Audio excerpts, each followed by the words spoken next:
Ruby, two things. First of all, thanks very much for taking the time out to talk to us. It's a great pleasure, Rick. And the second one is, I love anybody who can sing when Irish eyes are smiling and bring a tear to my eyes. That's a real Irishism, isn't it? Well, it is. That's a real compliment, you know. Well, you did. I was in tears, and so was my wife. Parents were sat there with the tears streaming down our faces while you were singing Irish eyes are smiling. It's a bit ridiculous, but it was lovely. Thank you. Thank you for that. Ruby, you left Ireland a long time ago to come and make your name in England, didn't you? Yes, well, I left Ireland, when I was 16. That's 148 years ago. No, I left very young. I came over to England with an Irish show, funny enough, you know, and just as luck would have it, I did well here, got on well with the people, and I've sort of been here on and off ever since, but I go home at least twice a year, you know. And home is? Belfast. Yes. Now, as far as people are concerned, everything started for you with Softly Softly and all those hits. Yes. But, in fact, you were in show business. Oh no, I was in show business since I was 11. You know, when I say professionally, I mean I got paid for it. My mother and I used to get 10 and 6 a night, and that was for doing 2 shows, you know. By the time we got a bus to wherever we were going, and fish and chips in between the shows were out of pocket, you know. But I started singing very young, actually. I really haven't known any other life except singing. The thing is that when I came to England, I got a chance to make records and to do television, and that's when people sort of got around to knowing me, you know. You come from a show business family? No, I don't know nobody at all in my family in show business. Right, despite the fact that you started so early? None of them know. My father loved show people, but none of them were ever in it. So no. How did you come to start so early then? Where was the encouragement from? Well, as I say, my father loved show people. He had a thing about him. He was only a docker, you know, and but he loved show people. He loved the stage, and from a very early age I could kind of sing in tune, and that was enough for him. He was a pusher. He pushed me and fought for me, and you know, struggled to see that I got on, you know, because I had no ambition for myself really. I never dreamt that I'd ever even get to England or do anything, you know, but he had a lot of faith in me and pushed me. How did the first hit record come about? Well, I came over to England with an Irish show, as I said, and I did, there was a producer in the audience. I was working the Metropolitan Edgware Road, which is gone now.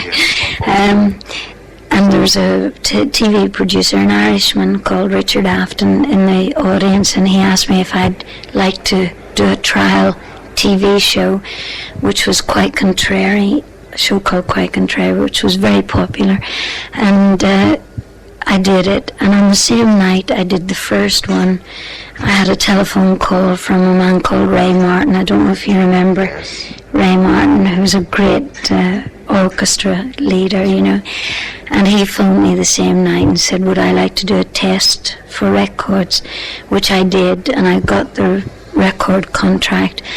And the first song I ever made was a song called Get Well Soon, which only my family bought. It didn't sell very many, you know, it didn't do very much. And the second song I recorded was a song called Heartbeat. And it was the first one to get into the top 10. And the third song I recorded was Softly, which of course was the very biggest one, you know. And then I had a couple more after that, and they were all at the same time. There were 5 of them in the top 20. So it was all a rather hectic and wonderful year, 2 years, yeah. Get Well Soon was quite a good song, really. Oh, lovely. Oh, very beautiful song. Thinking about you. That's right. Was the timing wrong for that? Well, people didn't know me. It's still a great song.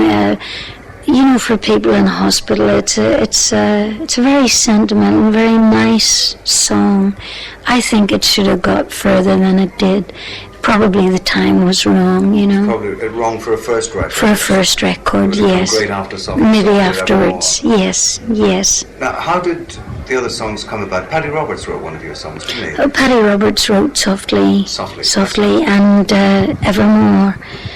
The one that I did after Softly was a song called Evermore. Paddy wrote that. How did they come about? Because Paddy is was a comedian. He was yes. Funny songs.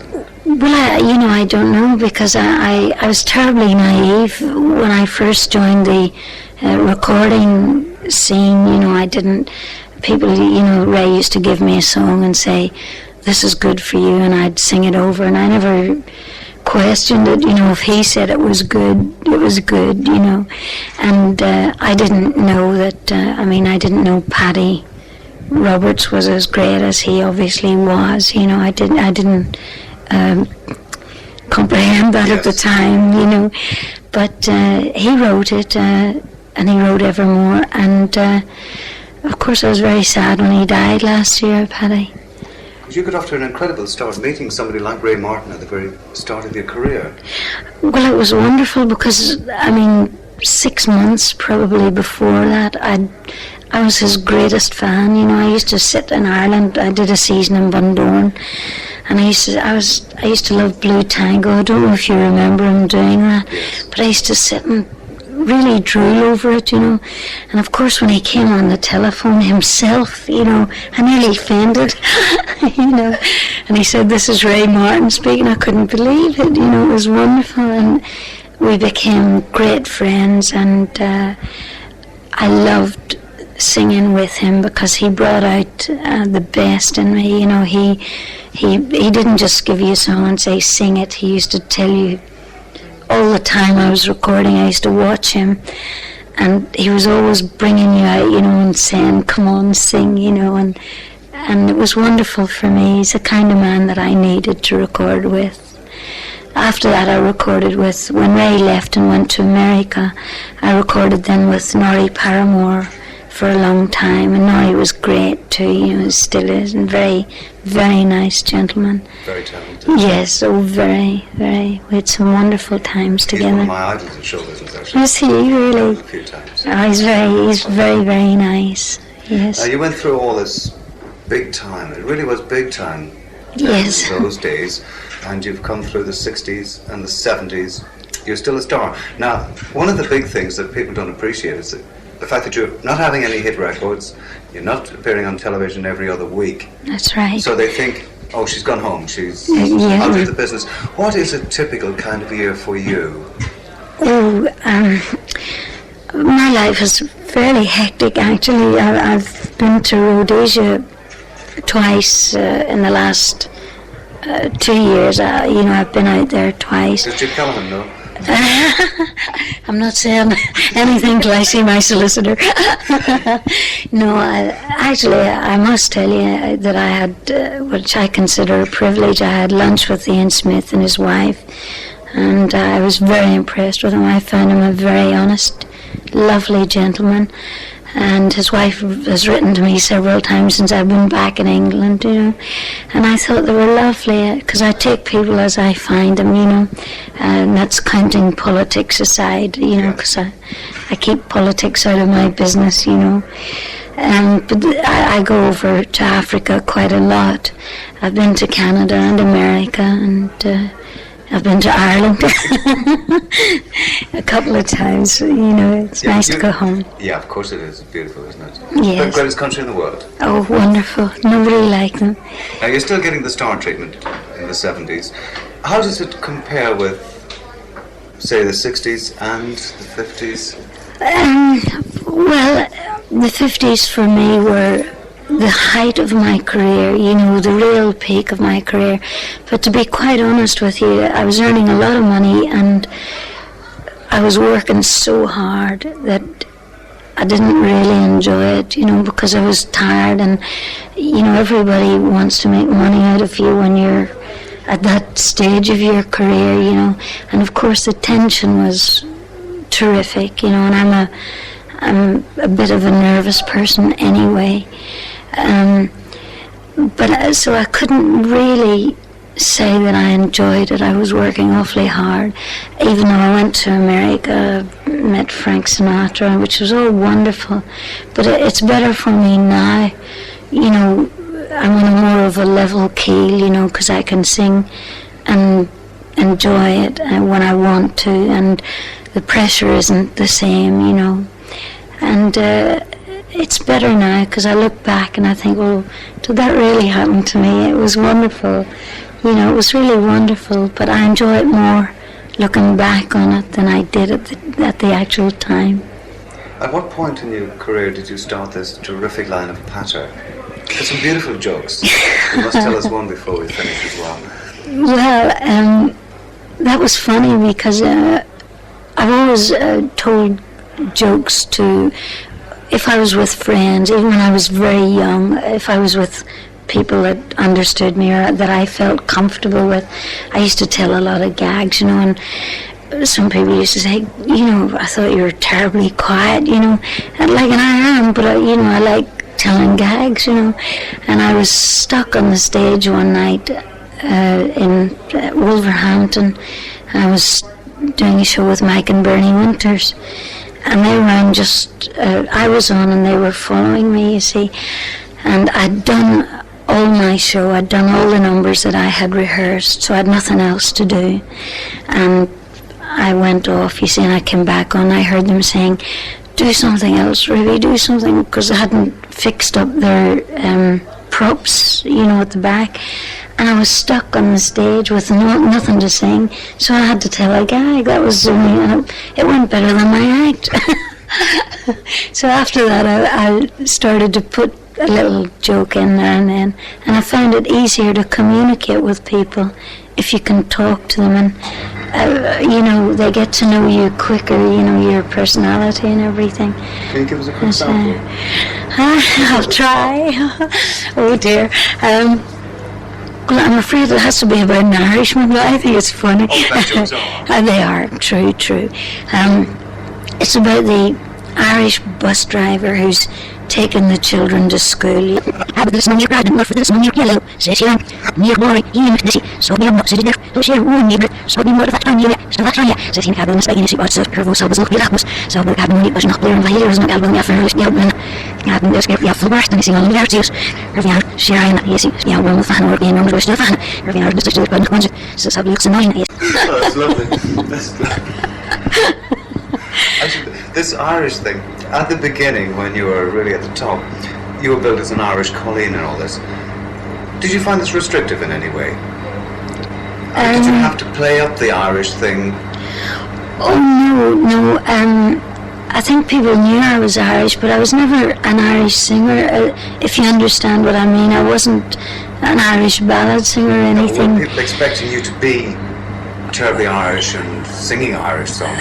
No. I have always sung Irish songs in my act, but I'm basically just a ballad singer, really. You know, that's all. You know, but of course, I make. They all know I'm Irish now, and of course, with everything the way it is, you try and make the best of it. You know, with the troubles and everything, yeah. But people are wonderful over here, I find. Do you have any problems at all with our problem? None, no.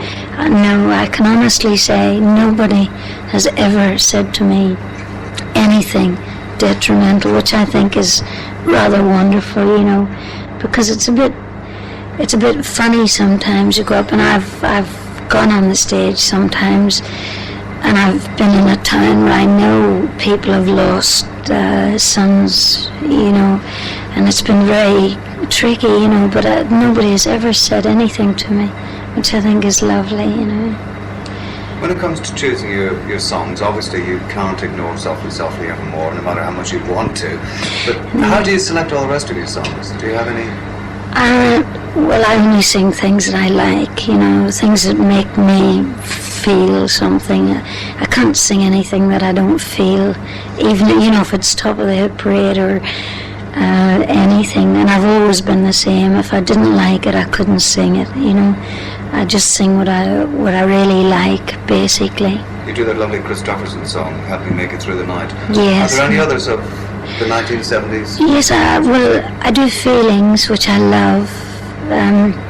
Do you know Feelings? Well, I do actually. I do it most nights, and I do The Streets of London, which I love again. You know, I do things, and It's Impossible, and Love's Been Good to Me, those sort of things, you know. Basically, it's just songs that you like. Yes, Not it is. necessarily because everybody else is singing them that you feel you want to. No. Even if they're way out of date, if I like them, I like to sing them, you know. When could we possibly expect to see you on television again? Oh, oh Lord. I'm not. Maybe Christmas. There's a. I don't like to be definite about this, but there's an inquiry in for the Queen's Jubilee for me to do a TV for the Queen's Jubilee, which would be wonderful if it comes off. You know, Wonderful for us. it would be wonderful. Yes. Nice to look forward to. Thank you. I've got one or two other things that I wrote down here. I'm dragging this out a little. No, it's all right. It's all right. Yeah, one thing I was curious about, this is kind of harping on how long you've been around as well, but have you found that there's any different kind of reaction from people down over the years? No.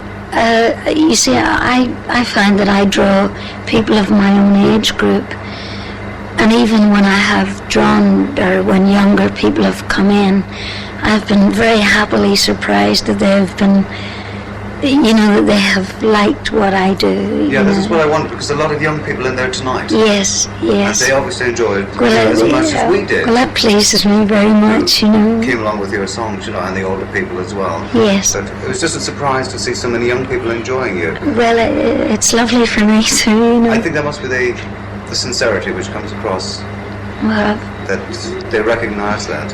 thank you. I hope so.